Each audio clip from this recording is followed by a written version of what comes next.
June 4 నుండి 12 వరకు YCP ప్రత్యేక కార్యక్రమం చేపట్టింది. చంద్రబాబు వెన్నుపోటుకు 2 ఏళ్ళు అనేటువంటి కార్యక్రమానికి శ్రీకారం చుట్టింది. అసలు ఈ కార్యక్రమం దేనికోసం అనేటువంటి అంశం మీద మనతో మాట్లాడడానికి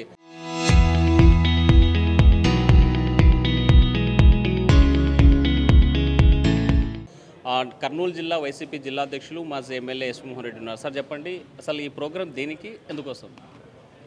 ఏవైతే చంద్రబాబు నాయుడు గారు హామీలు ఇచ్చారో ఎలక్షన్లకు ముందు అవన్నీ కూడా 2 సంవత్సరాలు పూర్తయినా ఏవి టేకప్ చేయకపోవడము, సూపర్ 6 సూపర్ 7 అని అబద్ధాలు చెప్పి అధికారంలోకి వచ్చినారు.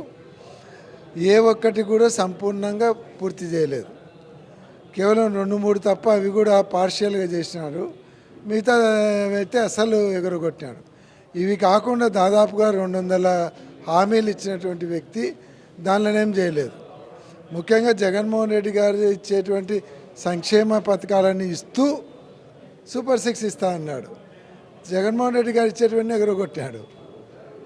కాబట్టి 2 సంవత్సరాలలో ఈ ప్రభుత్వం యొక్క ఫెయిల్యూర్స్ అయితేనేమి, 2 సంవత్సరాలలో ఇచ్చిన హామీలు ఎగురగొట్టి ప్రజలకు రావాల్సినటువంటి నిరుద్యోగ భృతి కానీ, మహిళలకు నెలకు 1500 కానీ, ఇలాంటి ఎస్సీ ఎస్టీ మైనార్టీ బీసీలకు పెన్షన్లు కానీ 50 సంవత్సరాలు దాటిన వాళ్ళకు, అలాగే ఇంకా మిగతా ఏదైతే గ్యాస్ సిలిండర్లు 3 సంవత్సరానికి 3 ఇస్తానని ఒకటే ఇచ్చి ఎగురగొట్టినాడు. వాటి మీద కానీ కొత్త పెన్షన్లు ఇవ్వకపోవడము, 6 లక్షల పెన్షన్లు కట్ చేయడము, ఇతరత్ర ఫెయిల్యూర్స్ అన్నిటి మీద కలిపి ఆయన ఫెయిల్యూర్స్ని ప్రజలలోకి తీసుకుపోవడం. 12వ తేదీన బాధితులందరి తరపున ర్యాలీ తీసి ఓ పెద్ద పోరాట కార్యక్రమాన్ని బాధితుల తరపున బాధితులతో కలిసి బాధితుల కోసం ఈ కార్యక్రమాన్ని ఏర్పాటు చేయడం జరిగింది. అంటే మొదటి ఏడాదిలోనే 98% ఇచ్చిన హామీలు సక్సెస్ అయ్యాయని చెప్పి పెద్ద ఎత్తున కూడా మంచి ప్రభుత్వం అని చెప్పి ఇంటింటికి ప్రచారం చేసుకుంది కూటమి ప్రభుత్వం. దీన్ని ఎట్లా చూడాలి? 98% సక్సెస్ అయినాము అని చెప్పేటోళ్ళకు ఒక్కటే ఛాలెంజ్ చేస్తాండ. ఎవరైనా సరే మీరు ఇచ్చిన హామీల లిస్టు తీసుకొని రండి, 98% మీరు పూర్తి చేసినట్టు తీసుకొని రండి. ఛాలెంజ్. మీరు కనుక ఎవరైనా వచ్చి 98% పూర్తి చేసాం మేము ఇచ్చిన దానిలో అని చూపించగలిగితే నేను రాజకీయ సన్యాసం తీసుకుంటా.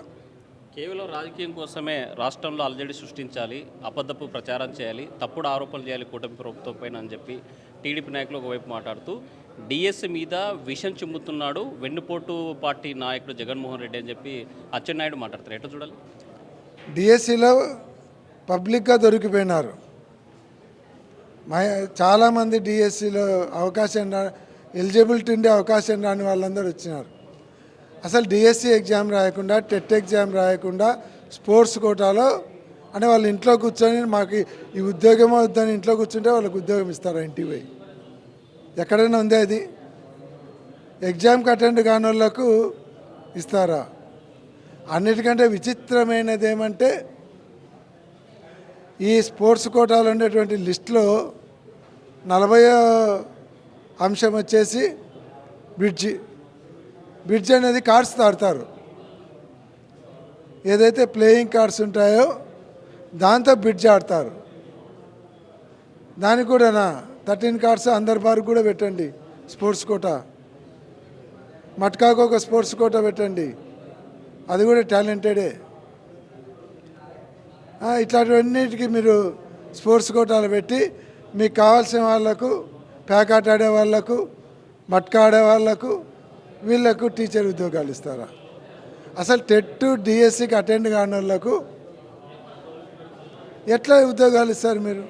అంటే కేవలం నిరాధారమైన ఆరోపణలు చేస్తున్నారా? ఇప్పుడు మీరు చెప్తున్నటువంటి స్పోర్ట్స్ కోటాలు ఉన్నట్టు ఆటలకు కాకుండా ఏ స్టార్టింగ్ నోటిఫికేషన్ వచ్చినప్పుడు ఎందుకు ఆ స్పోర్ట్స్ కోటాని వైసీపీ పార్టీ ఎందుకు వ్యతిరేకించలేదు? ఎగ్జామినేషన్ అయిపోయి నియామకాలు అయిపోయిన తర్వాత కేవలం తప్పుడు ఆరోపణలు చేస్తుందంటే ఆ రోజు కూడా వైఎస్ఆర్ కాంగ్రెస్ పార్టీ మాట్లాడింది, దాని మీద స్టేట్మెంట్లు ఇవ్వడం కానీ దాని మీద వ్యతిరేకించడం కానీ జరిగింది. ఏదైతే మీరు మెరిట్ లిస్ట్ పెట్టకుండా మెరిట్ లిస్ట్ పెట్టి మళ్ళీ తీసేసి మళ్ళీ వాట్సాప్లో పెట్టి మళ్ళీ SMS మెసేజ్లు పంపించి అంటే ఏదైతే మీరు సీక్రెట్గా చేయాలనేటువంటి కార్యక్రమాన్ని అప్పుడు కూడా వ్యతిరేకించడం జరిగింది. ఈ మధ్య వేరే వాళ్ళు బాధితులు ఎవరు ఉన్నారో వాళ్ళు కోర్టు పోయినాక పలు అంశాలు వెలుగులోకి వచ్చినాయి. అసలు కనీసం ఎగ్జామ్ కూడా అటెండ్ కాని వాళ్ళకు ఉద్యోగాలు రావడం అయితేనేమి, టెట్కు అటెండ్ కాలేదు, డిఎస్సికి అటెండ్ కాలేదు. ఎవరైతే క్వాలిఫైడ్ ఉండి rank first rank, second rank, first 10 ర్యాంక్స్లో వచ్చిన వాళ్ళు కూడా ఉద్యోగాలు రాకపోవడం, అవన్నీ కూడా మీ అవినీతి కార్యక్రమాలన్నీ ఒకటొకటిగా వెలుగులోకి వస్తున్నాయి. కాబట్టే మేము ఇంకా దీంతో ఎంత కుంభకోణం జరిగిందనే దాని మీద మేము సిబిఐ ఎంక్వైరీ చేయమని డిమాండ్ చేస్తూ ఉన్నాం. వైసీపీ పార్టీ కాదు, ఇది గొడ్డలి పార్టీ అని చెప్పి టీడీపీ నాయకులు ఏ నోట విన్నా అదే మాట మాట్లాడుతున్నారు. మీది వైసీపీ పార్టీనా గొడ్డలి పార్టీ? నేను ఇంతకుముందు కూడా చెప్పాను, గొడ్డలి పార్టీ అని పిలిచే వాళ్లకు మతిస్థిమితం లేదని చెప్పుకోవాలి.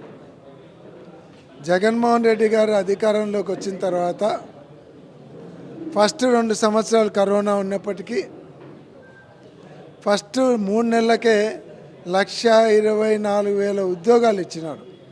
కొత్త ఉద్యోగాలు సృష్టించి ప్రభుత్వ ఉద్యోగాలు గ్రామ సచివాలయం ద్వారా. కర్ణాటక పోండి, మీ సచివాలయం ఏడందంటే బెంగళూరులో ఉందంటారు. తమిళనాడు పోయి మీ సచివాలయం ఏడందంటే చెన్నైలో ఉందంటారు. పక్కన తెలంగాణకు పోయి మీ సచివాలయం ఎక్కడుందని గ్రామానికి పెడితే హైదరాబాద్లో అంటారు.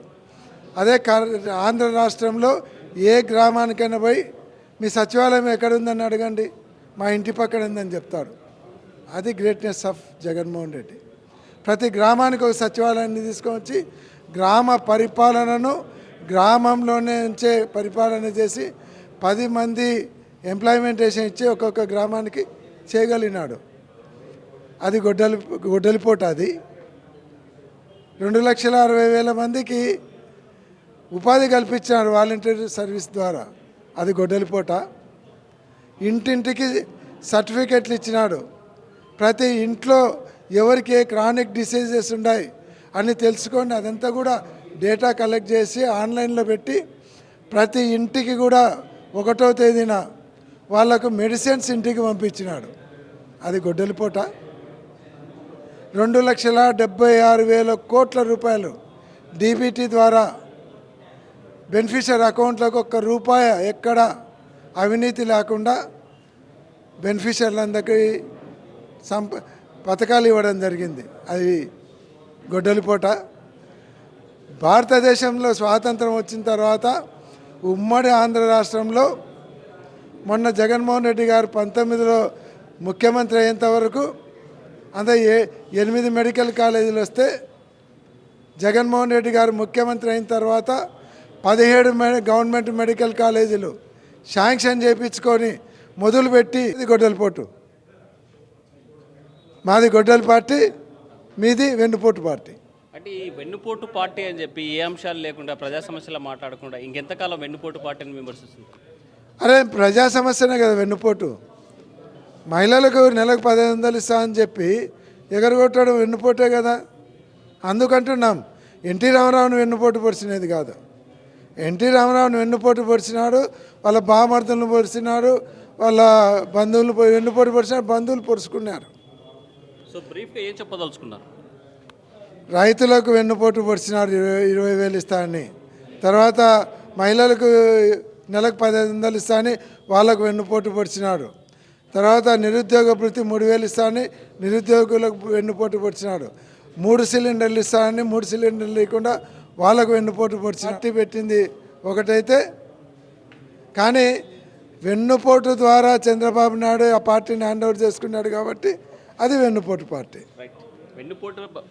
వెన్నుపోటు పొడిచింది ప్రజలకు. మరి సూపర్ 6 పథకాలు అమలు చేయకుండా ప్రతి ఒక్కరికి ద్రోహం చేశారు, వెన్నుపోటు పొడిచారు అనేటువంటి అంశాన్ని ప్రజల్లోకి తీసుకెళ్తాం. 4వ తేదీ నుంచి 12వ తేదీ వరకు ఉద్యమాలు చేపడతామని చెప్పి వైసీపీ పార్టీ నాయకులు చెప్పేటువంటి పరిస్థితి. వీడియో జర్నలిస్ట్ చంద్రశేఖర్తో హుస్సేన్ RTV, కర్నూలు.